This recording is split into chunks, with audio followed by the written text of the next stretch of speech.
अगर आपके पास सम्यक दर्शन है, अब कितनी खतरनाक बात बोल रहा हूँ, और आप खूब पंचेंद्रिय के विषय भोगों में लगे हुए हो, तो भी तुम्हें बंद नहीं होगा। और अगर तुम्हें सम्यक दर्शन नहीं है और तुम खूब प्रतप में लगे हो, खूब संयम से रहते हो, तो भी पूरा का पूरा बंद होगा, जरा सा भी कम नहीं होता। कि साहब पुण्य और पाप में अंतर पड़ेगा। पुण्य पाप का बंद नहीं है कि भाई तुम 16वें स्वर्ग में चले गए, 5वें स्वर्ग में चले गए, कोई नरक, इससे कोई बंद नहीं है। असली बंद तो मिथ्यात्व का है, जो 4 गति परिभ्रमण में कारण है।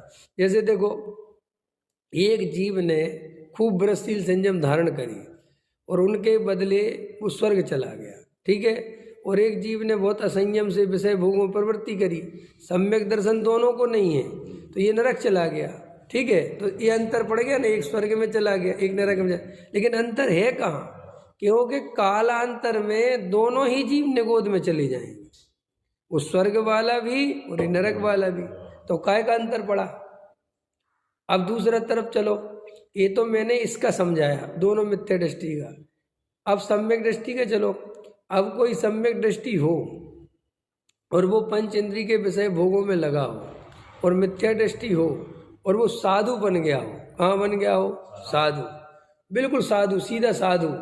और साधु बन गया हो तो वो मुनि व्रत धारण करने के कारण 9वें गिरेविक चला जाए। कौन से गिरेविक चला जाए?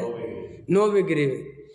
और ये सम्यक दृष्टि है, इसने कोई व्रत धारण नहीं करे तो ये मरकर 12वें स्वर्ग चला जाए। समझ में आया कि नहीं आया? कि गिरेविक तो जाएगा नहीं।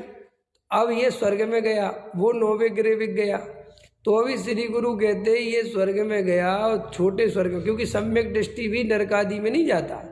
ये तो सम्यक दर्शन का बात ही है।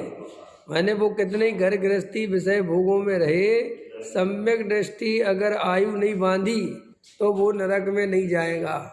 और वो ही सम्यक दृष्टि स्वर्ग में गया अथवा मनुष्य में गया तो भोग भूमि में जन्म लिया, अथवा मनुष्य हुआ तो उत्तम कुल में राजा हुआ, तो उसके वैसे तो कोई नुकसान हुआ ही नहीं, कुगति में तो गया ही नहीं। लेकिन वो सम्यक दर्शन के प्रभाव से वो जीव अगर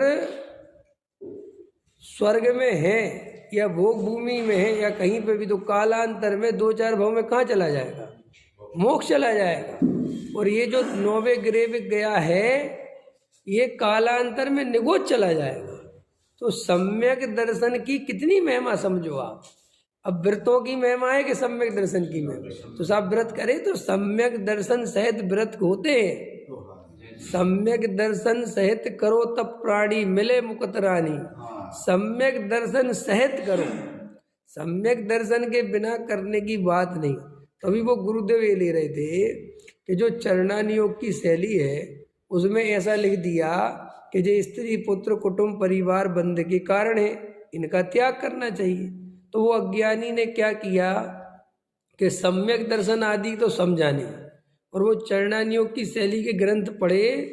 और ऐसा लगता भी है मोटा मोटी कि अगर घर गृहस्थी में नहीं होते तो हमें ये कमाना नहीं पड़ता, घर नहीं बनाना पड़ता, परिग्रह नहीं जोड़ना पड़ता, अगर ये बच्चे नहीं होते तो हमें इतनी चिंता नहीं करना पड़ता। ऐसा लगता है कि नहीं लगता है? तो वो उनको त्याग कर देता है। अब वो त्याग कर देता है तो वो सोचता है कि मुझे बंद होना रुक गया, ठीक है। क्योंकि वो फिर और पढ़ाई और पढ़ दी कि अगर मंदिर से राग करोगे तो बंद नहीं होगा, लेकिन घर से राग करोगे तो बंद होगा। ऐसा उसका समझ में आ गया? अरे ना, मंदिर में पंखा चलाओगे, मंदिर में पंखा लगवाओगे तो पुण्य बंधेगा, और घर में पंखा लगवाओगे तो पाप बंधेगा। ऐसा है ना? तो वो सोचता है कि ब्रह्मचारी त्यागी वृत्ति बन गया, तो वो सोचता है कि अब मैंने स्त्री पुत्र कुटुंब परिवार नहीं रखे तो मुझे बंद नहीं होता होगा। लेकिन वो मंदिर में राग करता है, साधर्मियों में और धर्मशाला में उनके बनवाने में लग जाता है, पूरे उनसे पूरे राग देश करता है, सब कुछ करता है, मंदिर का पैसा भी देखता है कितना गया कितना आया सब कुछ। लेकिन वो मन ही मन सोचता है कि इससे थोड़ी मुझे बंद हो रहा है, ये तो मैं मंदिर का धर्म का काम कर रहा हूँ। लेकिन उसको ये पुण्य पाप का स्वरूप पता नहीं, क्योंकि उसे तो पता ही नहीं ना। वो तो चरणानियोग की शैली से साधु बन गया, अथवा मुनि बन गया, अथवा ये तुम्हारा ब्रह्मचारी बन गया। तो वहाँ गुरुदेव समझा रहे थे कि उसे बंद तो बराबर हो रहा है, ठीक है, और वो अपने मन में ही कल्पना करके कि मैं स्त्री पुत्र कुटुंब परिवार से अलग रहता हूँ, इसलिए मैं तो मोक्ष जाऊंगा, ऐसे स्वयं ही मन के लड्डू खा रहा है, जाएगा कहीं नहीं। क्यों? आत्मानुभव के बिना धर्म होता ही नहीं, वेद विज्ञान के बिना धर्म होता ही नहीं, त्रिकाली ज्ञायक भगवान आत्मा की श्रद्धा करे बिना धर्म होता ही नहीं। तो वो उसको तो इसकी बातों की खबर ही नहीं है, वो तो चरणानियों के ग्रंथ उठा के पढ़ के त्याग व्रत ले लिया।